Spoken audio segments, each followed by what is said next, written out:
Selamat petang, berjumpa lagi di channel Cerita Kak Sri. Wow, hari ini kita cerita apa lagi Kak Sri? Hari ini tuh ceritanya nggak terlalu viral sih. Cuman video ini tuh udah ditonton di YouTube sebanyak 500.000 lebih. Dan kebanyakan yang berkomentar di sana itu adalah warga negara Indonesia. Dan ada beberapa juga saya tengok komentar itu ditulis oleh seorang dokter. Video apa sih Kak Sri? Video oleh salah seorang warga negara Indonesia yang mengaku sangat kecewa sekali dengan pelayanan rumah sakit di Indonesia. Tapi dalam videonya itu yang berdurasi 1 jam, saya tidak melihat dia menyebutkan siapa nama dokter dan apa nama rumah sakit tempat dia berobat, pemirsa. Kronologinya itu seperti ini. Jadi dia itu terjatuh, 2 hari setelah dia terjatuh dia tuh pengsan. Gitu, pengsan and then dia pergi ke hospital. Dia pergi hari Jumat ya. Terus setelah dia pergi hari Jumat itu katanya mau buat pemeriksaan ya, mau buat pemeriksaan. Terus sama dokternya itu nggak dibuat pemeriksaan apa-apa, pemirsa. Udah hari Jumat katanya gitu, udah gitu udah sampailah hari Sabtu dan hari Minggu nggak diperiksa-periksa dia. Terus karena nggak pernah diperiksa dan dokter juga nggak buat tindakan apa-apa selain memasukkan cairan infus berupa vitamin saja, tidak ada tindakan apa-apa dibuat kepada dia. Dan katanya pemirsa, dia mengalami macam kedinginan, dia menggigil gitu. Saat dia menggigil itu, suaminya itu manggil dokter. Saya hanya menceritakan singkat-singkatnya saja ya, karena durasi videonya itu ada 1 jam dan nanti saya akan letakkan apa nama YouTube-nya dan kalian boleh dengarkan sendiri pemirsa. Bagaimana buruknya pelayanan kesehatan di Indonesia. Mungkin kita selalu mendengar ya kan, oh ini orang Indonesia memuji-muji fasilitas kesehatan di Malaysia. Ini karena narik view. Enggak, saya juga mendengar videonya itu yang udah dipost 2 minggu yang lalu itu, oh my goodness, sampai begini sekali gitu kan. Nah jadi pemirsa, karena nggak ada tindakan apa-apa, terus katanya dia menggigil itu kan, suaminya itu mau manggil dokter gitu, mau manggil dokter katanya, rupanya katanya dokternya itu nggak datang-datang. 45 menit setelah dia memanggil dokter, baru dokter datang, and then dokter bilang kenapa? Dia bilang dia udah nggak menggigil lagi. Jadi kata suaminya, saya udah nggak butuh lagi dokter. Tadi saya butuh, saya panggil nggak datang-datang. Sekarang saya udah nggak butuh lagi katanya gitu kan. Jadi alasan si dokter kenapa dia nggak datang sewaktu dipanggil, dia itu lagi menangani pasien kritis katanya gitu pemirsa. Padahal suami daripada yang bercerita ini tuh melihat dari balik pintu kalau ternyata dokter itu tuh nggak menangani pasien kritis gitu, kritikal, tapi dia tuh tengah tulis-tulis di buku katanya begitu pemirsa ya.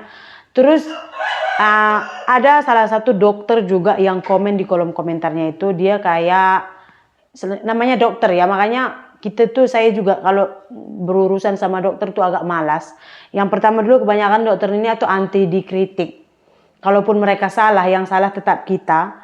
Terus kalau misalkan terjadi sesuatu, mereka akan menjelaskan secara medis yang membuat kita itu jadi keliru. Mereka menggunakan bahasa-bahasa medis gitu. Jadi mereka ini kan ada, kalau di Indonesia tuh ada namanya Ikatan Dokter Indonesia gitu. Jadi kalau misalkan ada dokter yang kasus atau bagaimana, mereka sudah ada pengacara tersendiri gitu. Makanya kita malas menyenggol mereka ini gitu pemirsa. Salam. Nah jadi kata si dokter ini komen, katanya menggigil itu bukan sesuatu yang kritikal katanya, bukan keadaan yang kritikal, bukan bahaya sangat pun. Nah dokter itu kalau lagi nulis-nulis juga mungkin dia memang menangani pasien yang kritikal katanya. Jadi kalau nggak ada macam masukan, saran ataupun tindakan yang ditulis oleh dokter, maka nanti katanya nggak akan ada dibuat tindakan. Makanya dokternya itu nulis-nulis katanya begitulah pemirsa. Nanti kalian boleh baca dia sendiri pemirsa. Nanti saya akan tunjukkan kepada kalian apa nama channelnya dan kalian boleh dengarkan sendiri pemirsa ya. Udah gitu katanya pemirsa, sampailah katanya di sana dia itu udah beberapa hari tidak dilakukan pemeriksaan apapun. Jadi suaminya itu turun ke resepsionis, kenapa belum buat tindakan apa-apa. Rupanya katanya bermasalah di asuransinya. Mereka ini teleponlah agen asuransi mereka. Kata agen asuransinya itu pihak rumah sakit udah approve mengenai klaim asuransi yang mereka buat ini gitu. Jadi udah approve. Terus besoknya juga nggak buat apa-apa katanya. Udah sampai lagi katanya hari Minggu.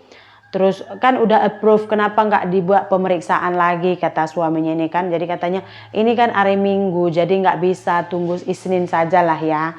Senin pun nggak dibuat apa-apa karena untuk melakukan pemeriksaan itu katanya harus puasa. Jadi Selasa baru melakukan pemeriksaan. Rupanya pemirsa nggak dibuat lagi pemeriksaan. Jadi suaminya itu tanyakan lagi, sedangkan sudah di-approve, kenapa nggak buat lagi pemeriksaan. Jadi katanya iya ini udah di-approve tapi bapaknya harus tanda tangan dulu. Dan di sini yang saya kutip adalah bagaimana Hospital Indonesia itu mengutamakan yang paling penting adalah pembayarannya dulu, ya kan. Biayanya ini harus 100% tahu siapa yang akan membayarnya. Itu yang lebih penting pada mereka. Oke lah, karena apa? Karena mereka itu pastikan udah di-approve pun belum ditandatangani, mereka tetap nggak buat tindakan apa-apa gitu. Padahal ibu ini tuh kalau pakai asuransi kan orang yang berada ya, asuransinya ada. Bayangkan kalau kamu pakai BPJS atau nggak ada duit, betul tak? Oke, sampai di situ katanya pemirsa ya. Panjang, saya hanya ceritakan singkat-singkat saja. Nah pemirsa, setelah katanya dilakukan pemeriksaan, jadi kata dokternya itu nggak ada apa-apa. Nggak ada apa-apa, semuanya oke-oke saja. Terus kata ibunya itu betul nggak ada apa-apa, tapi kok saya merasa kok something happen sama dia gitu. Jadi kata dokternya, saya ini udah cukup berpengalaman, sudah banyak jam terbang saya, jadi saya tahu gitu. Ya udahlah, mereka pun pasrah ya kan pemirsa.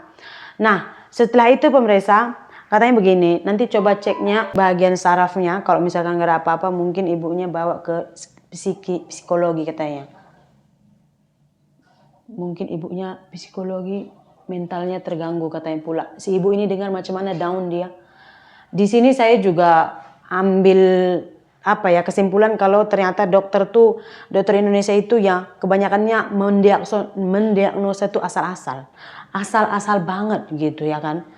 Jadi pergilah dia katanya ke hospital, ke rumah sakit, salah satu rumah sakit di Jakarta, dan melakukan pemeriksaan, dan hasilnya itu amat sangat mereka itu tidak puas hati gitu pemirsa. Dan karena hasilnya itu nggak puas hati, mereka memutuskan untuk keluar dari hospital. Jadi katanya si perawatnya itu kayak resepsionis bagian apa gitu marah-marah, terus disuruh tanda tangani surat entah apa gitu kan. Kata si pasien yang ceritanya dia nggak mau tanda tangan.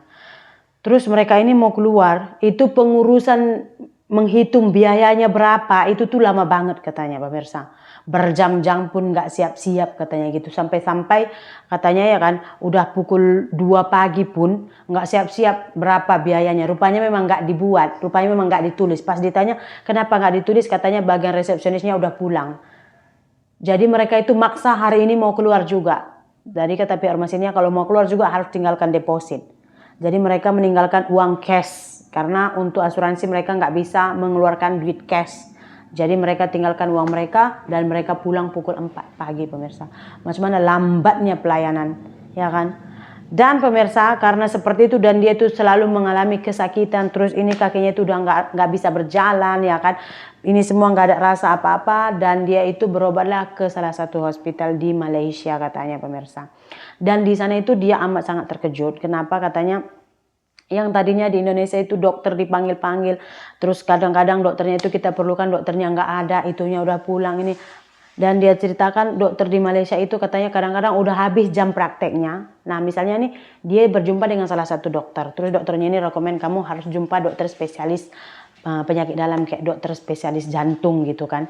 Tapi ini jam prakteknya udah habis, nanti saya telepon apakah dia masih mau atau enggak, kata dokter yang ini kan. Jadi di teleponnya dokter spesialis ini, dokter ini ada pasien dari Indonesia, boleh cek sebentar enggak? Jadi dokternya ini pula katanya, oh ya udah nggak apa-apa saya tunggu. Gitu katanya pemirsa. Malahan katanya tahu tak waktu dia itu dirawat, dokter spesialis jantung itu datang melawat dia, melawat artinya sebagai tamu.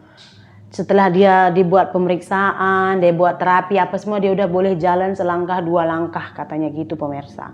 Ya, terus yang terakhir tapi dia ini istilahnya nggak ada niat, dia hanya menceritakan bagaimana rasa kecewanya tanpa memburukkan pihak hospital manapun. Dia bilang biayanya itu murah sekali. Dia juga nggak mengatakan biaya berobat dia sewaktu di Indonesia berapa dan di Malaysia berapa. Cuman dia katakan dia sangat terkejut dengan biaya yang diberikan oleh pihak rumah sakit di Malaysia. Karena jauh murah sekali dibandingkan apa yang saya pikir, katanya pemirsa. Waktu mereka discharge keluar pun, mereka pikir akan lama untuk biaya administrasinya itu keluar. Jadi mereka itu beli pesawatnya pukul 10 malam. Rupanya katanya ketika mereka sudah dibagi tahu untuk discharge, ya udah suaminya terus diarahkan ke ruang resepsionis untuk melakukan pembayaran. Cepat sekali kan. Pengalaman saya juga dulu seperti itu pemirsa. Waktu saya bersalin kan. Waktu saya bersalin di Hospital Government Simadewan. Jadi pagi kan selalunya dokter datang visit. Bagaimana mami? Sudah oke? Tak ada apa-apa masalah ini itu. Dia tanya, kita cakap oke hari ini boleh pulang. Nanti call husband suruh jemput. Pukul berapa dokter? Pukul 12 nah. Lepas makan siang ada boleh kemas barang balik. Dia cakap gitu pemirsa. Saya pun oke. Rupanya suami saya datangnya karena suami saya nggak kerja masa itu. Dia datang pukul 10. Dia kata, dokter sudah masuk? Sudah. Dah balik hari ini? Balik.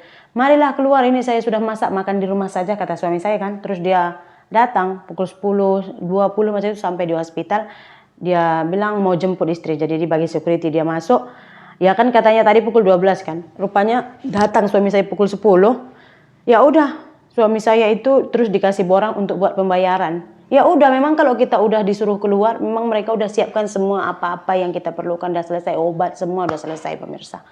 Jadi nggak ada istilahnya itu, kami oke, besok udah bisa pulang ya. Iya, kita mau pulang sore lagi baru keluar. Nggak habis-habis mau hitung pembiayaannya.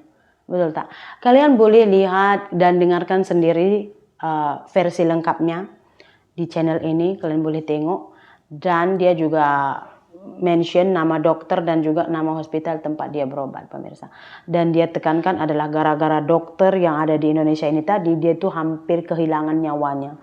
Dan untuk fasilitas kesehatan di Indonesia itu harus diperbaiki katanya pemirsa. Karena dia itu bercerita sambil menangis. Oke, ini bukan hanya cerita sekedar dongeng. Ini adalah pengalaman seseorang yang baru saja mengalaminya. Jumpa lagi di cerita Kak Sri berikutnya.